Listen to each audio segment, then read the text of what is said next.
हर हर महादेव, जय श्री राम। आज मैं आप लोगों के लिए एक अलग विषय पर जानकारी लेकर आया हूँ। आप ये भी कह सकते हैं कि दुर्लभ, कि आपके कुल के नाग देवता कौन है। आप लोगों को ये जान के आश्चर्य होगा, और मुझे नहीं पता आप लोगों में से कितने लोगों को पता है कि नहीं पता है। परंतु जैसे हमारी कुल की शक्तियाँ होती हैं, कुल देवी होती हैं, कुल देवता होते हैं, कहीं कहीं जगह दोनों होते हैं, वैसा ही हमारे कुल के एक नाग देवता भी होते हैं। प्रत्येक के होते हैं। कालांतर में आधुनिकीकरण के कारण लोग भूल चुके हैं, परंतु आप 5, 6 या 7 पीढ़ी पीछे जाएंगे तो आप लोगों को पता चल जाएगा कि कहीं ना कहीं कुल परिवार में एक नाग शक्ति जो होती थी वो हमेशा पूजित होती थी। इसीलिए आप लोगों ने देखा होगा कि हमारे भारतवर्ष में, हमारे भारत देश में नागों को ऐसे मारा नहीं जाता है, या सर्पों को ऐसे मारा नहीं जाता है जब तक कि वो क्षति न पहुंचाने की चेष्टा करे। पूर्व के काल से अर्थात मेरा ये नहीं है कि आप त्रेता और द्वापर युग में चले जाएं, परंतु पहले के समय में नागों की विशेष रूप से पूजा होती थी, क्योंकि हमारी ये नाग शक्ति हमारे कुल की शक्ति होती है। तो ये बड़ा ही दुर्लभ मैं आप लोगों के लिए जानकारी लेकर आया हूँ। इस विषय पर या इस तरह के विषयों पर बहुत कम लोग ज्ञान देते हैं, क्योंकि साधारणतः उन लोगों के पास, ज़्यादा करके लोगों के पास होता नहीं है, होता भी है तो बताना नहीं चाहते।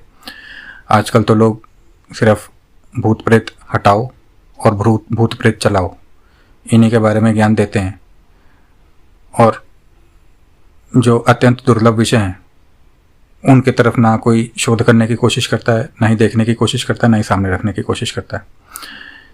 विषय पर आते हैं। विषय पर आने से पहले मैं आप लोगों से, मेरा आग्रह है कि आप लोग मेरे चैनल को सब्सक्राइब जरूर करिएगा और अपना समर्थन मुझे प्रदान करिएगा। देखिए, होता क्या है कि आपकी जो कुल की शक्तियाँ होती हैं, जैसे मैंने बताया आपकी कुल देवी होती हैं, कुल देवता होते हैं, ऐसे ही नाग देवता भी होते हैं। आधुनिकीकरण के कारण हम इन सब चीज़ों को, या कई लोग इन सब चीज़ों को भले ही ढकोसला मान ले।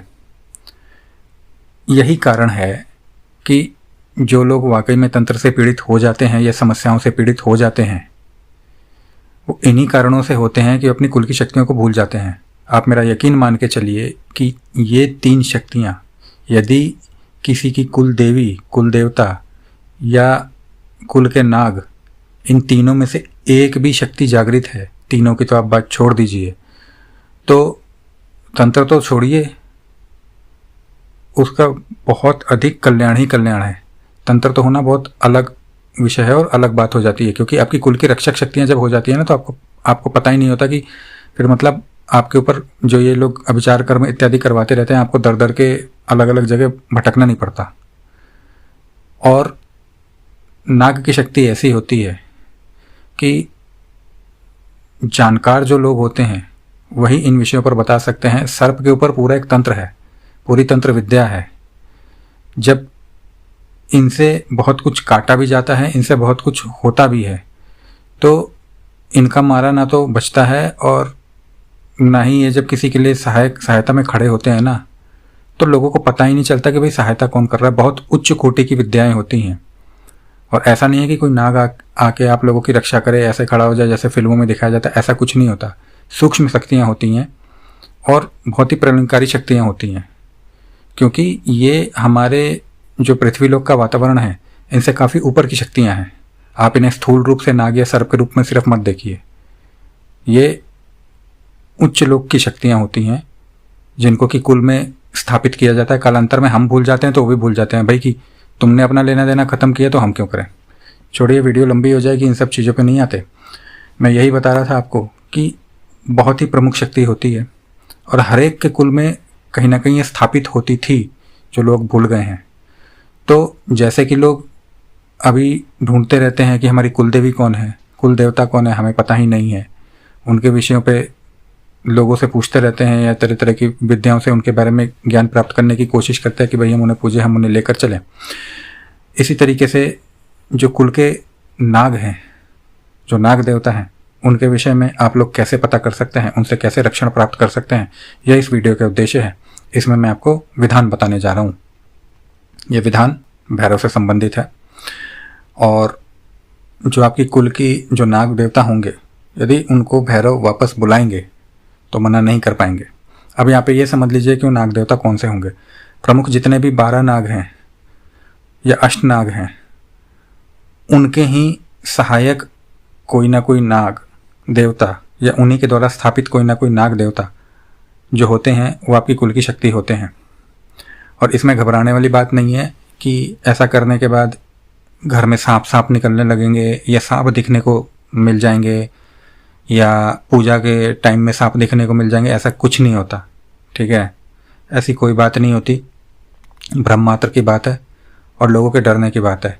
जो लोग शक्ति 10 शक्ति पूजते रहते हैं ना अपने घर में, ये शक्ति पूज लूंगा तो वो हो जाएगा, ये शक्ति पूज लूंगा तो वो हो जाएगा। पहले अपने कुल की शक्तियों को आप लोगों को लेके चलना आना चाहिए, क्योंकि पहले आप अपनों को ही लेके नहीं चलोगे तो बाहर की कितनी भी शक्तियों को पूज लो, फिर क्या होगा? कुछ नहीं होगा।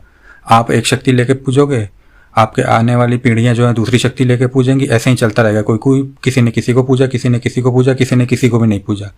तो इसीलिए कुल का बेड़ा धार होता है कि पूज के लोग छोड़ देते हैं और फिर कहीं ना कहीं शक्तियों का दोष लगता है, शक्तियों का अपमान भी होता है। चलिए विषय पर आते हैं, ज़्यादा ज्ञान क्या देना। सर्वप्रथम आप लोग जो ये हैं, इनको जानने के लिए जो विधान है वो आप लोग, वैसे तो अब सावन का निकल चुका है तो मैं सावन का विधान यहाँ पे नहीं दे रहा हूँ। आप लोग क्या कर सकते हैं कि मासिक शिवरात्रि जो पड़ती है, प्रत्येक मास में एक शिवरात्रि पड़ती है, मासिक शिवरात्रि, आप लोग उस दिन से इसकी शुरुआत कर सकते हैं, अति उत्तम रहेगा। नहीं तो आप किसी भी पंचमी तिथि से इसकी शुरुआत कर सकते हैं। रात्रिकालीन विधान कह लीजिए, साधना कह लीजिए, जो भी कह लीजिए, जानने वाली ये रात्रिकालीन साधना है या विधान है। ये सूर्यास्त के बाद 7 बजे के बाद आप कर सकते हैं। आपको इसमें क्या करना होगा, आपको प्रथम दिन भगवान शिव का अभिषेक करके, भोलेनाथ से प्रार्थना करके, संकल्प लेके कि मैं अपने कुल के नाग देवता जो हमारे हैं उनके बारे में जानना चाहती हूँ, जानना चाहती हूँ और उनकी कृपा हमें पुनः प्राप्त हो, ऐसा आप संकल्प लेके। और आपको क्या करना है कि एक जो गाय का उपला होता है, मतलब गाय का जो गोबर होता है, यदि गोबर ना मिले तो आप उपले को भी वो कर लेंगे तो उससे भी हो जाएगा। गाय का गोबर लेके उसको आपको एक छोटे से नाग की आकृति देनी है और उसको आप स्वच्छ किसी प्लेट इत्यादि में स्थापित कर दें। उसके ऊपर आप पंचोपचार अपना पूजन कर लीजिएगा, फूल पुष्प गंध इत्यादि आप चढ़ा लीजिएगा, अभिषेक कर लीजिएगा। उसके बाद में आप लोग स्थापित कर दीजिएगा, आप लोगों का जो भी पूजा कक्ष है वहाँ पे आप स्थापित कर दीजिएगा। आप लोगों को रोज जो है अपने कुल के नाग देवता के भोग के लिए आपको कच्चा दूध एक कुल्हड़ में और उसमें थोड़ा सा बतासा डाल के आप लोगों को रखना है। और साथ ही साथ भैरव के भोग के लिए आप लोगों को एक बेसन का लड्डू नित्य रखना है। 11 दिन की ये साधना है, 51 माला इसमें मंत्र जाप होता है। इससे होता क्या है कि आपको 11 दिन के अंदर अंदर आप लोग मंत्र जाप जब भी कर लेंगे 51 माला, उसके बाद आप लोग 10 मिनट आसन पर बैठिएगा, आंख बंद करके थोड़ी देर बैठिएगा, जिससे कि जाप की ऊर्जा भी आपकी संचित हो आपके शरीर के अंदर, और दूसरा आप लोगों को साधना का पूर्ण फल जो है वो प्राप्त हो। इससे आप लोगों के जो भी कुल के नाग देवता होंगे वो भैरव जी की कृपा से, भगवान शिव के आशीर्वाद से वो आपको पुनः दर्शन देंगे। जिन लोगों की आज्ञा चक्र खुले हुए हैं, मतलब खुले होने से मेरा अर्थ यहाँ पे सिर्फ इतना है कि अच्छे स्तर पे उन्हें दिखता है, उन लोगों को दर्शन भी होंगे, नहीं तो स्वप्न इत्यादि में भी दर्शन होंगे उनके, और आप लोगों से वो संवाद करने की कोशिश करेंगे। आप लोगों को इसमें भय खाने की जरूरत नहीं है। आप लोगों को ना सांप दिखने वाला है ना कुछ दिखने वाला है। आप मेरी मान के चलिए, जिन लोगों ने देखा है उनको पता होता है कि जो नागलोक की जो शक्तियाँ होती हैं, जब वो शरीर धारण करके आती हैं तो वो कैसे दिखती हैं। वो आपको सांप की तरह ऐसे नहीं दिखेंगे, ना आपको घर में सांप दिखेंगे, ना आपको स्वप्न में सांप दिखेंगे, ना कैसे भी सांप दिखेंगे। ठीक है, बहुत ही उनकी रमणीक काया होती है, बहुत ही अच्छी काया होती है, और वो जब रक्षा करने पर आते हैं, ठीक है, और आपके शत्रु ने उनके रहते रहते आघात कर दिए तो उनका मारा पानी भी नहीं मांगता। आप ये मान के चलना, क्योंकि ना तो उनकी कोई विद्या जानता है, ना उनका कोई काट जानता है। कोई का मतलब बहुसंख्यक लोग, बहुत ज़्यादा लोग नहीं जानते, ना उनकी कोई विद्या जानता है, ना ही काट जानता है।